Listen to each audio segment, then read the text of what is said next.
Namaste, everyone, and welcome to today's general reading for the collective. The moon is in Aries today, okay? And this is a general reading. As always, take what resonates and leave what does not. Not everything is for everyone, okay? It's for you. Maybe you just meant for someone else. So, the moon is in Aries today, the baby of the zodiac, and it forms a chart. It connected with Venus earlier on, and it formed just a very loving, supporting atmosphere with a very easygoing, friendly energy, right? But then the moon clashed with Saturn, leading up with Mercury, connected with Pluto on later tonight. So this tone that was set for this very playful, fun day is met with serious thinking. Six of Swords, Three of Pentacles coming out. Serious thinking and just the complete opposite, really, with this clash with Saturn. Just the complete opposite of the Venus connection. Kind of, for some of you, may bring up some feelings of loneliness. And then with Mercury connecting with Pluto again, and Mercury's in retrograde.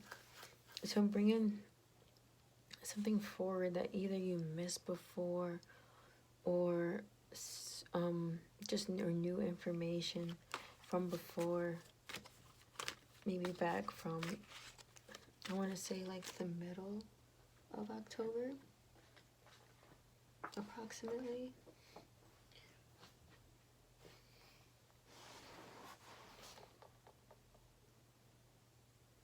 Yeah.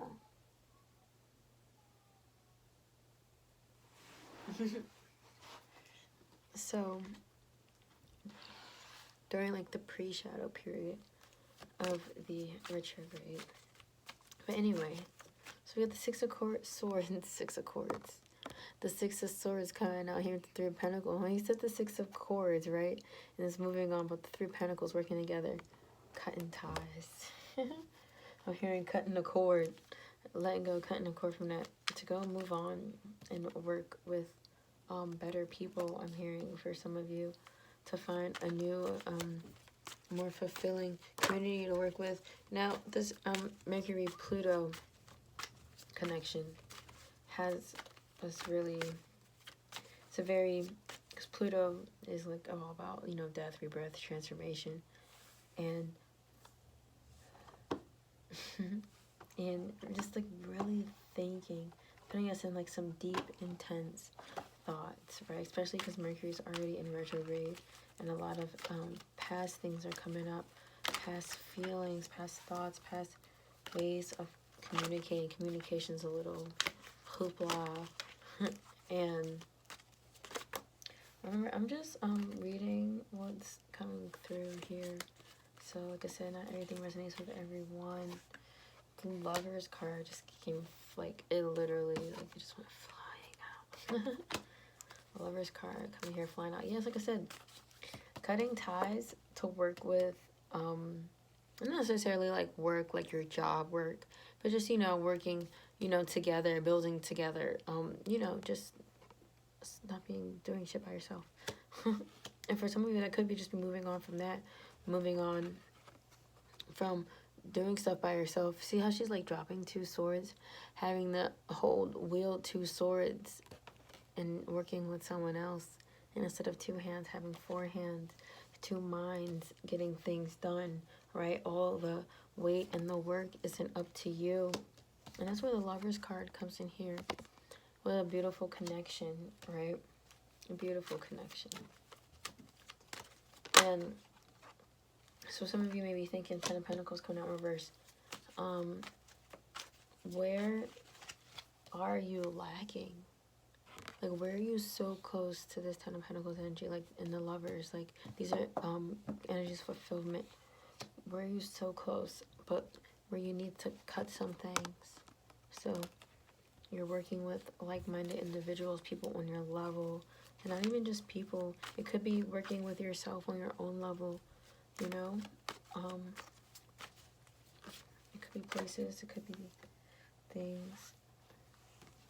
Yeah, because we got the Three of Swords and the Hermit coming out here in reverse. This card of despair and the Hermit card of being alone, right? But look at the Hermit sits in dark shadows with by herself. You know, it's a card of solitude, but it's coming out in reverse because the time for solitude is over, just like we're talking about. So like I said, like, because you've got the Three of Pentacles working together, but you got the Ten of Pentacles in reverse. And cutting those cords, like I said, to get to a place where you're fully thriving and fully abundant in every which way possible. But in order to do that, requires this break from solitude, from reveling in your own despair, I'm hearing, and being just all up in your own head, and your heartbreak, and your emotions, and whatever it is that can sometimes be consuming. You know, whatever it is that is coming up for you again and showing itself to you for the purpose of being dealt with and being cut off, so that, like I said, this could be you working with yourself, so that you're working with a mind, like your heart and your mind could be at war, so that you're working with a mind that is in line with your heart. The Lovers here, aligning your mind with your heart. Are your thoughts matching your heart's desire, or are you allowing the ego to tell you that you can't do something, and that's all that you want to do?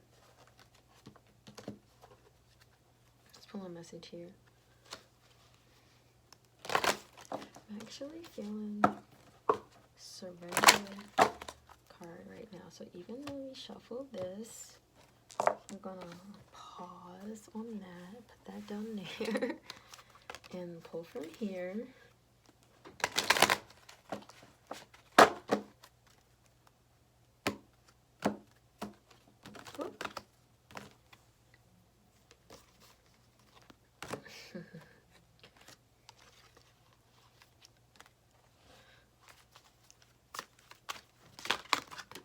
Oh, okay.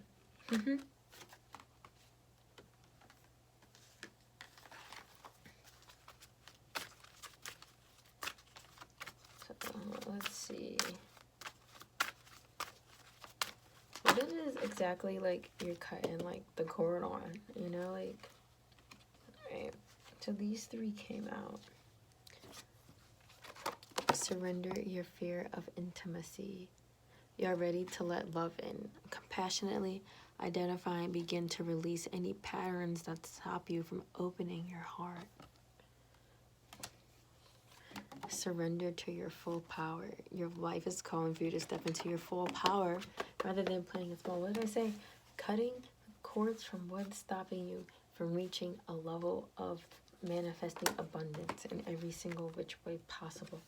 And a surrender to joy. I feel like this came out last time I used this deck, so like I said, those of you, like I said, getting out of this energy of reveling here in despair and in solitude, right?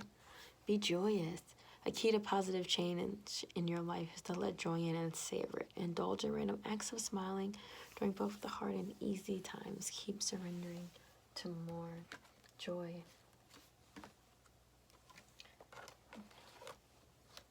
Right? Stop being scared of, like, getting close. It's okay. And intimate isn't always being self-forgiveness just came out while shuffling. Being intimate isn't always, like, in a sexual way. Like, there are other, you can be spiritually, emotionally, and, like, intimate with someone or yourself, okay? It's all about that closeness, and the vulnerability is really what makes it so intimate and personal. Message from the mermaid: self-forgiveness. Let go of old guilt and remember that you are God's perfect child, right? Let go of old guilt, cutting the cords on what's not working, and connecting our minds with our hearts. All right. Love and light to you all. Thank you for connecting. Namaste.